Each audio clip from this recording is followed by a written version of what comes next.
We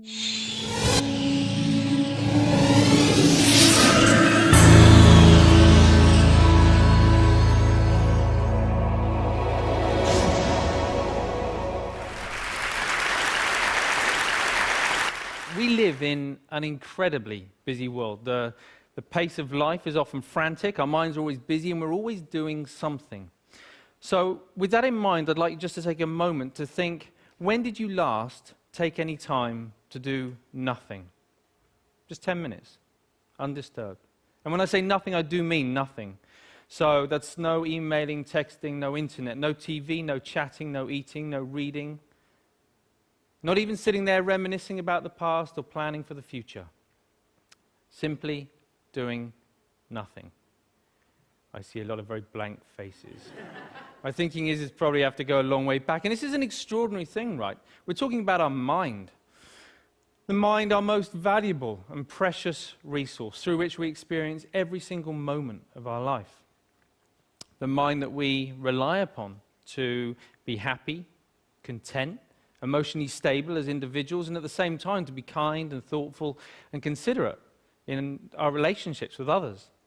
This is the same mind that we depend upon to be focused, creative, spontaneous, and to perform at our very best in everything that we do. And yet, we don't take any time out to look after it. In fact, we spend more time looking after our cars, our clothes, and our hair than we... Okay, maybe not our hair, but you see where I'm going. The result, of course, is that we get stressed. You know, the mind whizzes away like a washing machine going round and round, lots of difficult, confusing emotions.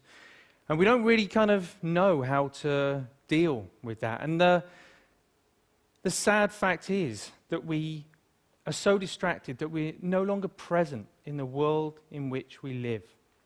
We miss out on the things that are most important to us. And the crazy thing is that everybody just assumes, well, that's the way life is, so we just kind of got to get on with it. But that's really not how it has to be. So I was about 11 when I went along to my first meditation class. And trust me, it had all the stereotypes that you can imagine, the sitting cross-legged on the floor, the incense, the herbal tea, the vegetarians, the whole deal. But my mum was going and I was intrigued, so I went along with her. I'd also seen a few kung fu movies, and secretly I kind of thought I might be able to learn how to fly, but I was very young at the time, you know. Now, as I was there, you know, I guess like a lot of people, I assumed that it was just an aspirin for the mind. You get stressed, you do some meditation. I hadn't really thought that it could be sort of preventative in nature. Until I was about sort of 20, when a number of things happened in my life in quite quick succession. Really serious things which just flipped my life upside down, and all of a sudden I was inundated with thoughts, inundated with difficult emotions that I didn't know how to cope with. Every time I sort of pushed one down, another one would just sort of pop back up again. It was a really very stressful time. I guess we all deal with stress in different ways. Some people will bury themselves in work, grateful for the distraction. Others will turn to their friends, their family, looking for support. Some people hit the bottle, start taking medication. My own way of dealing with it was to become a monk. So I quit my degree, I headed off to the Himalayas, I became a monk, and I started studying meditation. People often ask me, you know, what I learned from that time. Well, obviously it changed things, you know. Let's face it, becoming a celibate monk is going to change a number of things. But it was more than that. You know, it taught me, it gave me a greater appreciation and understanding for the present moment. By that, I mean not being lost in thought, not being distracted, not being overwhelmed by difficult emotions, but instead learning how to be in the here and now, how to be mindful, how to be present. I think the present moment is so underrated. It sounds so ordinary, and yet we spend so little time in the present moment that it's anything but ordinary. There was a research paper that came out of Harvard just recently that said on average our minds are lost in thought almost 47% of the time.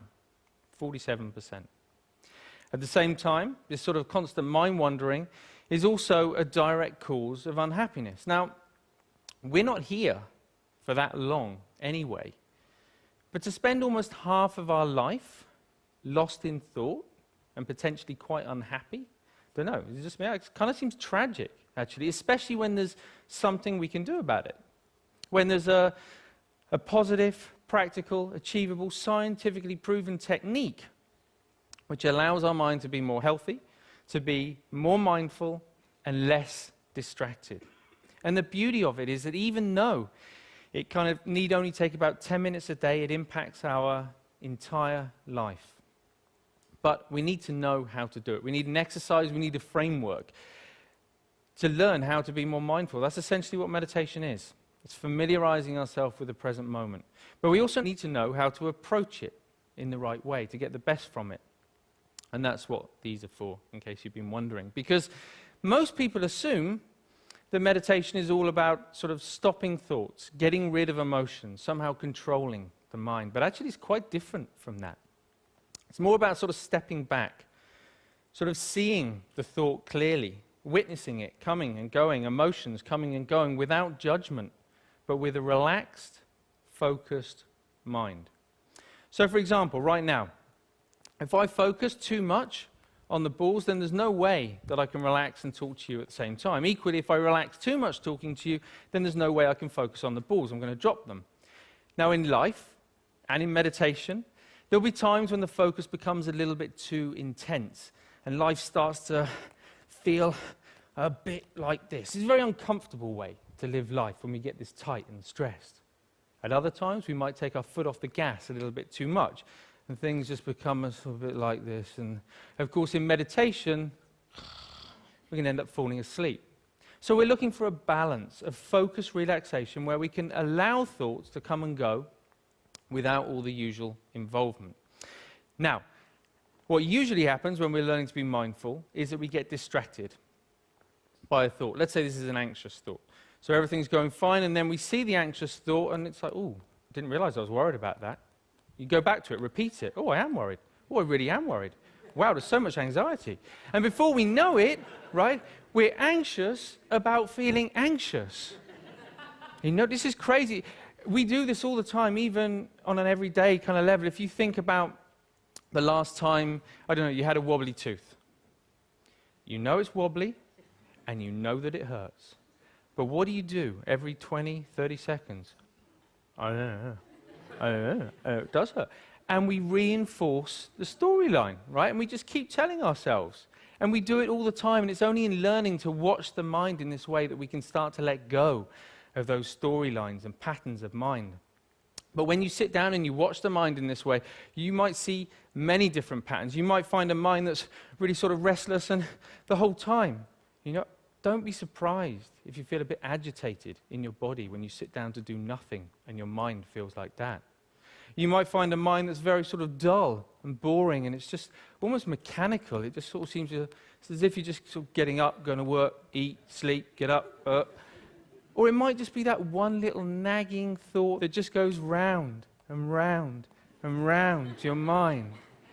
Whatever it is, meditation offers the opportunity, the potential to step back and to get a different perspective, to see that things aren't always as they appear. You know, we can't change every little thing that happens to us in life, but we can change the way that we experience it. That's the potential of meditation, of mindfulness. You don't have to burn any incense, and you definitely don't have to sit on the floor. All you need to do is to take 10 minutes out a day to step back, to familiarize yourself with the present moment so that you get to experience a greater sense of focus, calm, and clarity in your life. Thank you very much. Thank you.